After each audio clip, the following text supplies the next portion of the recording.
putzing around Niflheim, have we? How can you tell? I'd recognize Ivaldi's stench of failure anywhere. Plus, you still got some mist on your shoes.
Is that a piece of my braided mistletoe arrow adorning your quiver strap?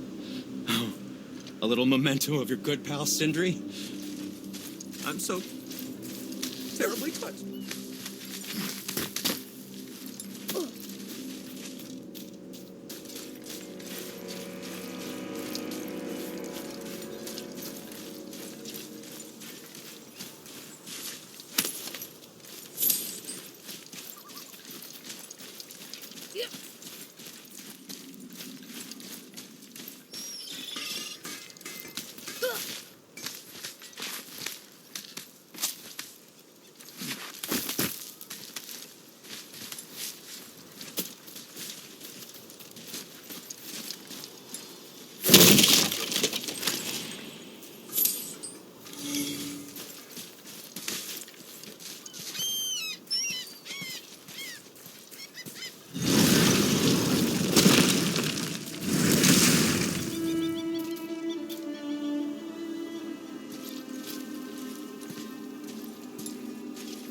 This is it, right?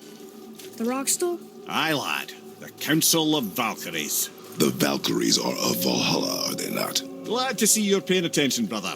You are correct. Valhalla, the great hall of the Einherjar, is their home within Asgard. But while there, they are subject to the scrutiny of the All-Father himself. And relations between the Valkyries and Odin were tense during my tenure as his advisor. Why? Well, that's an even longer story, lad. For now, why don't we look around for some clues?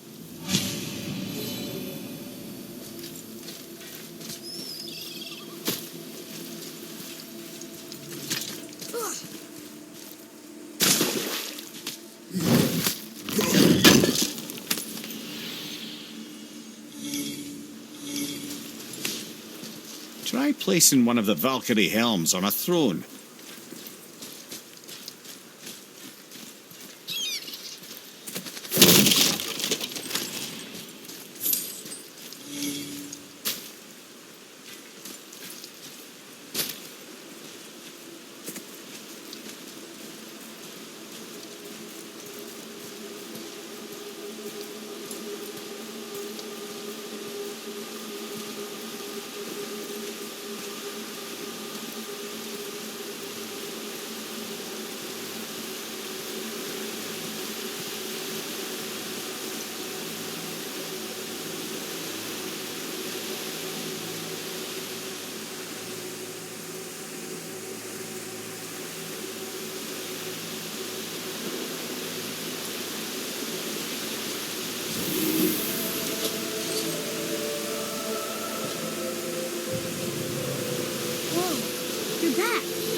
Gunnar, Mistress of War. After any conflict, big or small, she would be first on the scene, sussing out the worthy spirits for a free trip to Valhalla. A gruesome task, but she took great pride in it. Any conflict. Impossible. It's true. She had help from her sisters, of course, but Gunnar was always first to arrive. Her judgment of the fallen was unparalleled, and an invaluable resource to Odin. She was one of his favourites.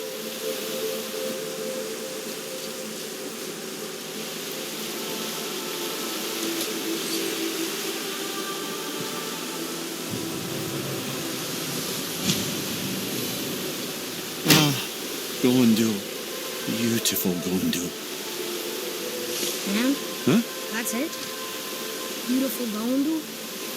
No story or anything? Oh, sorry, lad. The sight of Gondul always took my breath away. Gondul had a silver tongue, a sharp wit, and struck a figure so stunning it literally drove men insane. Odin forbid her from setting foot in Midgard after a time, as insanity is not a welcome trait in Valhalla.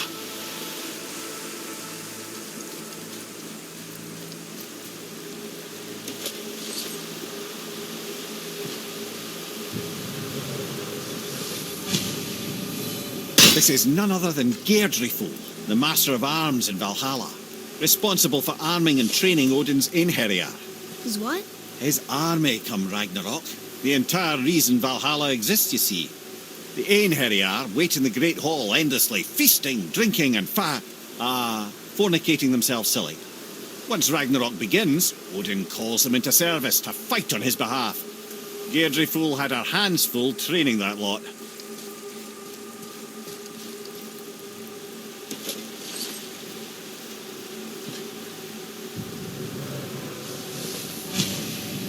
This, my friends, is Kara. Now, Valkyries are volatile by nature, but Kara, the lass is wild storm personified. A wild storm. Aye, calm and collected. Then the air would shift and the fury of her storm would unleash. It was beautiful in a way, assuming you could find proper shelter. Her tears would cleanse the blood-soaked battlefields.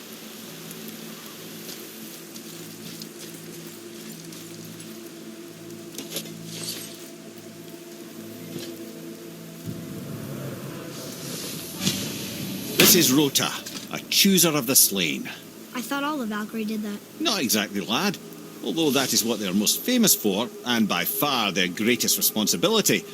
You've seen what happens to the dead without the judgment of the Valkyries. Hellwalkers. That's right.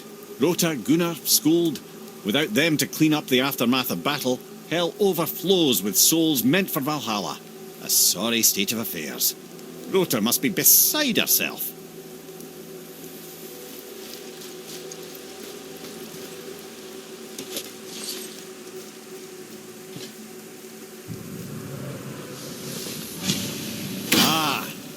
Here we have Air, the healer. A Valkyrie healer? Strange. Air was strange, as a matter of fact. Very quiet, very calm.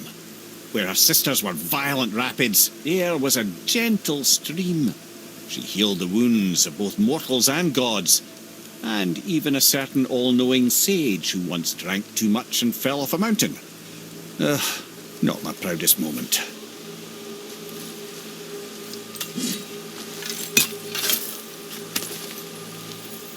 Found it!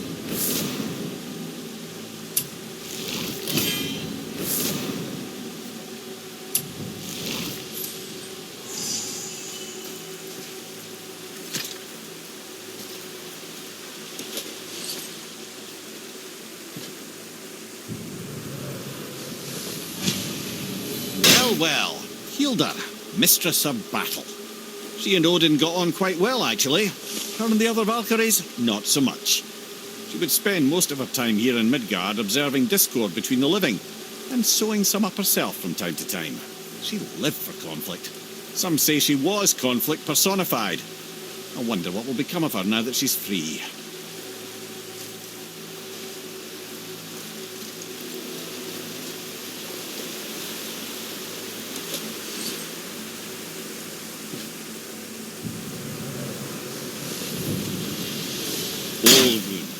Once the daughter of a powerful chieftain, she fell defending him during a Reaver attack. Olrun was escorted to Valhalla, where she chose to devote her afterlife to the pursuit of knowledge above all else. quite unusual behaviour amongst the constant drinking and feasting of her fellow Valhallian denizens. How'd she end up a Valkyrie? Odin. He saw a kindred spirit in Olrun's single-minded pursuit of knowledge.